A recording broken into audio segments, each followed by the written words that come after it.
Students. तो बेटा कल हमने बात की थी फोटो इलेक्ट्रिक इफेक्ट की और आज हम बात कर रहे हैं law of photoelectric effect की। Law of photoelectric effect दरअसल फोटो इलेक्ट्रिक इफेक्ट की जो हमने एक्सपेरिमेंटल ऑब्जर्वेशन ली उन्हीं के रिजल्ट्स को एक्सप्लेन करता है। तो law of photoelectric effect है वो क्या कहता है, अकॉर्डिंग टू दिस लॉ इसके 4 पॉइंट हैं और वही 4 पॉइंट जो हमने इसके ऑब्जर्वेशन में एक्सप्लेन किए। पहला पॉइंट ये एक्सप्लेन करता है कि जो इंटेंसिटी है वो दरअसल डायरेक्टली प्रोपोर्शनल होती है बेटा किसके ऊपर, इजेक्शन ऑफ फोटो इलेक्ट्रॉन पर।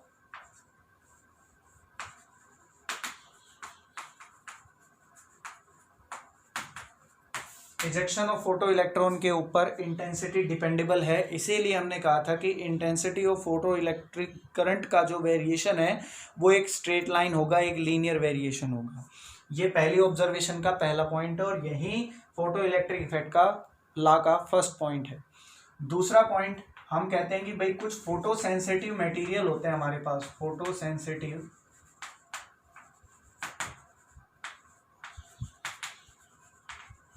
सेंसिटिव मटेरियल हमारे पास होते हैं जो किसी एक सर्टेन मिनिमम पोटेंशियल के ऊपर फोटो इलेक्ट्रिक करंट की वैल्यू 0 दिखा देते हैं और उस मिनिमम पोटेंशियल को क्या कहते हैं बेटा, कट ऑफ पोटेंशियल। फिर हमने दूसरा जो हमारा वेरिएशन था उसमें कट ऑफ पोटेंशियल या जिसे हम स्टॉपिंग पोटेंशियल भी बोल देते हैं उसके बारे में एक्सप्लेनेशन दी थी कि भाई दूसरा पॉइंट ये कहता है कि for a certain photosensitive material that there should be a minimum cut off potential at which the photoelectric current becomes 0। तीसरे पॉइंट में हमने बात की थी बेटा थ्रेशोल्ड फ्रीक्वेंसी की। थ्रेशोल्ड फ्रीक्वेंसी तो गिरने वाले फोटोन की जो फ्रीक्वेंसी है अगर वो थ्रेशोल्ड फ्रीक्वेंसी से ज़्यादा होगी या उसके बराबर होगी तभी इलेक्ट्रॉन का इजेक्शन पॉसिबल है, वरना इलेक्ट्रॉन का इजेक्शन पॉसिबल नहीं है। इसीलिए हम कहते हैं कि जो हमारे पास पोटेंशियल है और जो काइनेटिक एनर्जी है वो फोटो इलेक्ट्रॉन्स की जो पोटेंशियल है, cut off potential and kinetic energy of photo electron is depend upon frequency not intensity। ये बात आपने ध्यान रखनी है बेटा। ये तीसरा पॉइंट है इसका।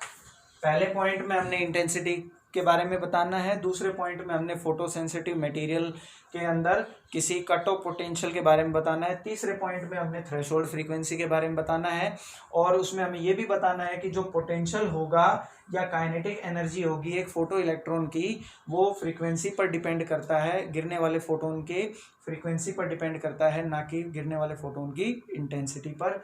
और चौथा पॉइंट ये है कि ये जो प्रोसेस होती है ये होती है बेटा इंस्टेंटेनियस प्रोसेस।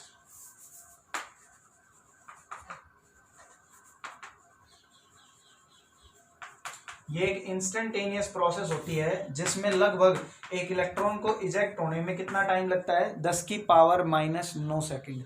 फोटोन गिरा और इलेक्ट्रॉन इजेक्ट हुआ उसमें लगभग ये टाइम लगता है। तो ये हमारे पास 4 पॉइंट हैं जिसमें हम photo electric effect, law of photoelectric effect को एक्सप्लेन करते हैं। अब इसके देखो लिमिटेशंस क्या क्या थी या इसके फेलियर क्या क्या थे उसके बारे में हम बात करते हैं। Law of photoelectric effect के हमारे पास 2 फेलियर हैं, जिसमें पहला फेलियर ये है कि अगर हम गिरने वाले फोटोन की इंटेंसिटी बढ़ाते हैं तो जो फोटो इलेक्ट्रॉन किसी मेटल सरफेस से इजेक्ट होता है उसकी काइनेटिक एनर्जी भी बढ़ जाएगी। लेकिन अभी हमने law of photoelectric effect में ये पढ़ा कि भाई जो काइनेटिक एनर्जी है वो इंटेंसिटी के क्या होती है, इंडिपेंडेंट। तो पहला फेलियर तो इसका यही हो गया, यही बात हमने यहाँ एक्सप्लेन की है। दूसरा पॉइंट ये कहता है कि भाई अगर आप कोई फोटोन किसी मेटल सरफेस पर डाल रहे हो उसकी फ्रीक्वेंसी कुछ भी हो, इलेक्ट्रॉन तो तभी इजेक्ट होगा जब गिरने वाले फोटोन की इंटेंसिटी आप हाई रखो। अगर हम ये मैटर मान के चलते हैं कि भाई गिरने वाले फोटोन की इंटेंसिटी अगर आप हाई रखते हो, क्योंकि सीधी सी बात थी, हमने ये पढ़ा कि इलेक्ट्रॉन का इजेक्शन तभी पॉसिबल है जब क्या होगा बेटा, हमारे पास गिरने वाले फोटोन की इंटेंसिटी बढ़ाते हो। तो इंटेंसिटी अगर हम बढ़ा देते हैं तो फ्रीक्वेंसी कुछ भी हो, फ्रीक्वेंसी को कोई मैटर नहीं है, इंटेंसिटी हाई रखोगे तो इलेक्ट्रॉन का इजेक्शन हो जाएगा। लेकिन इस बात को अगर हम लेके चलते हैं तो जो हमारी वेव थ्योरी है वो एक्सप्लेन नहीं कर पाती है इस पॉइंट को, क्योंकि फिर थ्रेशोल्ड फ्रीक्वेंसी की एग्जिस्टेंस खत्म हो जाती है। क्योंकि थ्रेशोल्ड फ्रीक्वेंसी में हम ये कहते हैं कि ये वो फ्रीक्वेंसी होती है जब गिरने वाले फोटोन की फ्रीक्वेंसी थ्रेशोल्ड फ्रीक्वेंसी के बराबर या उससे ज़्यादा होगी, तभी इलेक्ट्रॉन का इजेक्शन होगा। तो फिर ये पॉइंट भी वो एक्सप्लेन नहीं कर पाए थे। तो ये दो फेलियर थे, यही बात हमने यहाँ कही है। No matter what the frequency of incident photon is, the light wave of the high intensity should able to eject an electron. कहने का मतलब फ्रीक्वेंसी कुछ भी हो, अगर हाई इंटेंसिटी का फोटोन है वो इलेक्ट्रॉन को इजेक्ट कर रहा है मेटल सरफेस से, so the wave theory failed to explain the existence of threshold frequency. तो फिर फ्रीक्वेंसी का रोल क्या रहेगा, फिर थ्रेशोल्ड फ्रीक्वेंसी की कोई ज़रूरत ही नहीं थी जब इंटेंसिटी सारा काम कर रही है। तो ये बात भी वो एक्सप्लेन नहीं कर पाए थे। यही दो फेलियर हैं हमारे पास इस law of photoelectric effect के। टॉपिक है इस यूनिट में वो है Einstein law of photoelectric effect. ये जो मैं law of photoelectric effect आपको पढ़ा रहा हूँ ये दोनों ही इंपॉर्टेंट है। एक है हमारे पास law of photoelectric effect और एक है Einstein law of photoelectric effect, जिससे न्यूमेरिकल बहुत ज़्यादा पूछे जाते हैं। ये मोस्ट इंपॉर्टेंट टॉपिक है, ध्यान रखना। इंपॉर्टेंट पीछे वाला भी है थ्योरी वाइज, लेकिन न्यूमेरिकल और थ्योरी वाइज दोनों में हमारे पास Einstein law of photoelectric effect ज़्यादा इंपॉर्टेंट है। आइंस्टीन ने 1905 के अंदर प्लैंक्स क्वांटम थ्योरी का यूज़ करके ये एक्सप्लेन किया कि भाई किसी भी एक फोटो सेंसिटिव मेटल सरफेस के ऊपर जब कोई फोटोन आकर गिरता है, फोटोन की एनर्जी कितनी है, E बराबर एच न्यू। कोई भी फोटोन आकर एक फोटो सेंसिटिव मेटल के ऊपर आकर गिरा, फोटो सेंसिटिव मेटल,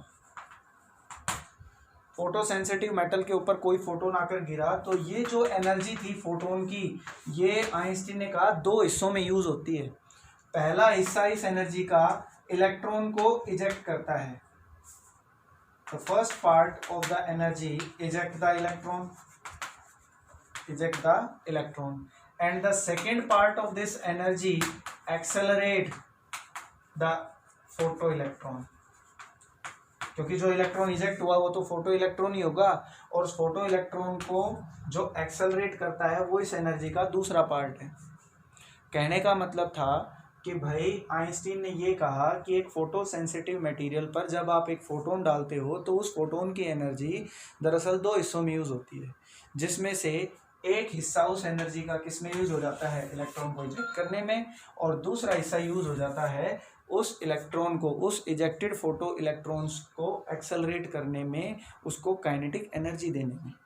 ठीक है, तो इसका मतलब जो इलेक्ट्रॉन इजेक्ट करने में एनर्जी यूज़ की गई, इस एनर्जी का पहला पार्ट तो ये है और दूसरा पार्ट ये है। तो जो पहला पार्ट इलेक्ट्रॉन को इजेक्ट करने में यूज़ किया गया उसको उन्होंने नाम दे दिया वर्क फंक्शन। क्या नाम दिया गया था, वर्क फंक्शन। वर्क फंक्शन क्या होता है, वर्क फंक्शन वो मिनिमम एनर्जी होती है, ये हमने पहली यूनिट में भी पढ़ा है। फंक्शन वो मिनिमम एनर्जी होती है which is required to eject an electron from the metal surface. मतलब वो कम से कम एनर्जी जिससे हम किसी मेटल सरफेस से इलेक्ट्रॉन को इजेक्ट कर सकते हैं, उस एनर्जी को हम उस मेटल सरफेस का क्या बोल देते हैं, वर्क फंक्शन। तो इसका मतलब इस एनर्जी का एक हिस्सा तो बन गया phi. Work function is denoted by phi. किससे डिनोट करते हैं बेटा, फाई से। और जो दूसरा पार्ट है वो दरअसल इलेक्ट्रॉन को एक्सेलरेट करेगा, इसका मतलब इलेक्ट्रॉन को एनर्जी देगा। तो ये आइंस्टीन ने एक इक्वेशन एक्सप्लेन की जिसमें उसने ये कहा कि ये जो काइनेटिक ये जो एनर्जी है गिवन फोटोन की, ये दो हिस्सों में यूज हो गई। पहला हिस्सा जो इलेक्ट्रॉन को इजेक्ट करेगा, इलेक्ट्रॉन को इजेक्ट करने वाली एनर्जी को उन्होंने क्या नाम दिया, वर्क फंक्शन। और दूसरा हिस्सा जैसे इलेक्ट्रॉन यहाँ से इजेक्ट हुआ, वो इलेक्ट्रॉन बाहर निकलकर एक्सेलरेट करेगा, भागेगा तो भाई उसको कुछ काइनेटिक एनर्जी चाहिए। तो ये हमारे पास थी जो theory Einstein photoelectric effect की। आइंस्टीन फोटो इलेक्ट्रिक इफेक्ट के अंदर वो ये कहता है कि जो इंसिडेंट फोटोन है वो उस इंसिडेंट फोटोन की एनर्जी दो हिस्सों में यूज होगी। पहला हिस्सा वर्क फंक्शन, दूसरा हिस्सा उस इलेक्ट्रॉन को काइनेटिक एनर्जी देगा। और वर्क फंक्शन वो मिनिमम एनर्जी होती है which is required to eject an electron from the metal surface. तो इसी बात को लेकर उन्होंने ये बातें एक्सप्लेन की, और क्योंकि ये इक्वेशन यहाँ पर बनी है जिसमें उसने कहा कि भाई ई क्या है, गिरने वाले फोटोन की एनर्जी बराबर फाई और प्लस में काइनेटिक एनर्जी। तो भाई गिरने वाले फोटोन की एनर्जी एच न्यू, इलेक्ट्रॉन को इजेक्ट करने वाली एनर्जी को उसने क्या नाम दिया, वर्क फंक्शन। तो इलेक्ट्रॉन इजेक्ट तभी होगा जब गिरने वाले फोटोन की फ्रीक्वेंसी थ्रेशोल्ड फ्रीक्वेंसी के बराबर या उससे ज़्यादा होगी। तो भाई ये वो मिनिमम एनर्जी है जो इलेक्ट्रॉन को इजेक्ट कर रही है, तो ये एनर्जी किसके बराबर होगी, H nu naught, where nu naught represent the threshold frequency, क्योंकि ये इलेक्ट्रॉन को इजेक्ट करने वाली एनर्जी है। और प्लस में काइनेटिक एनर्जी, काइनेटिक एनर्जी का फॉर्मूला क्या हो गया, इसको हम काइनेटिक एनर्जी को एज इट इज के से लिख दूं, काइनेटिक एनर्जी डिनोटेड बाय के। तो अब इनको एक तरफ कर लो, तो के किसके बराबर आ गया बेटा, H nu minus nu not, और इसको हम बोल देते हैं आइंस्टीन फोटो इलेक्ट्रिक इक्वेशन।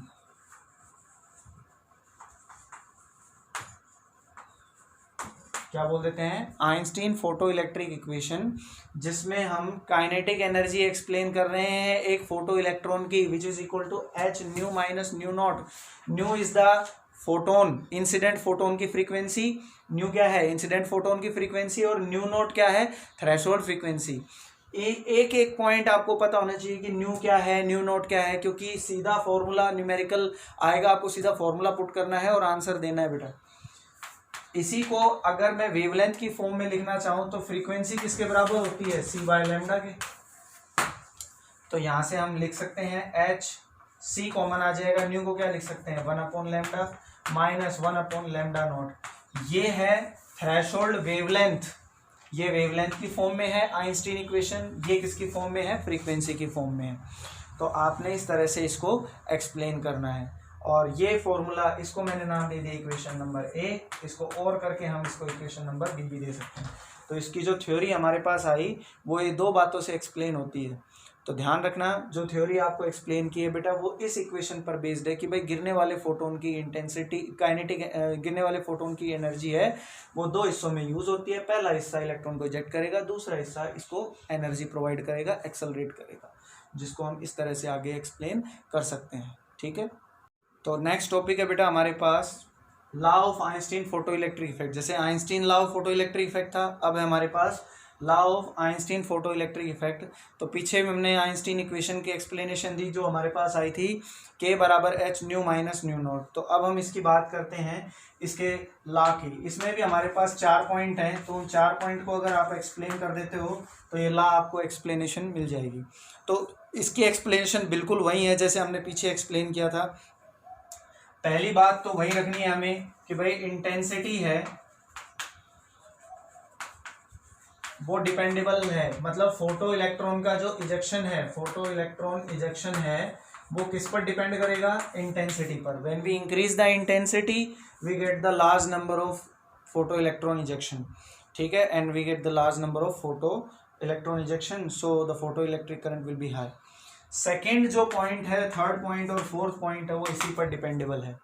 अगर मैं ये कह दूं कि गिरने वाले फोटोन की फ्रीक्वेंसी थ्रेशोल्ड फ्रीक्वेंसी से क्या हो जाएगी, ज़्यादा, अगर न्यू की वैल्यू न्यू नॉट से ज़्यादा हो गई तो ऑब्वियस सी बात है काइनेटिक एनर्जी की वैल्यू हमें क्या मिलेगी, पॉजिटिव मिलेगी।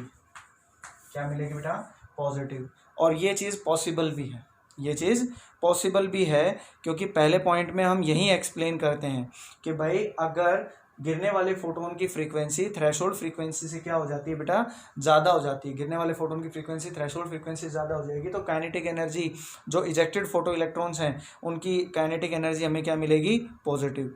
और ये इसका पहला पॉइंट हो गया। दूसरा पॉइंट, अगर मैं गिरने वाले फोटोन की फ्रीक्वेंसी थ्रेशोल्ड फ्रीक्वेंसी से कम कर देता हूँ, गिरने वाले फोटोन की फ्रीक्वेंसी क्या हो जाए, थ्रेशोल्ड फ्रीक्वेंसी से अगर कम हो जाएगी तो काइनेटिक एनर्जी की वैल्यू नेगेटिव आएगी। और हमने ये 11th क्लास में ही पढ़ा है कि काइनेटिक एनर्जी कभी भी नेगेटिव नहीं हो सकती।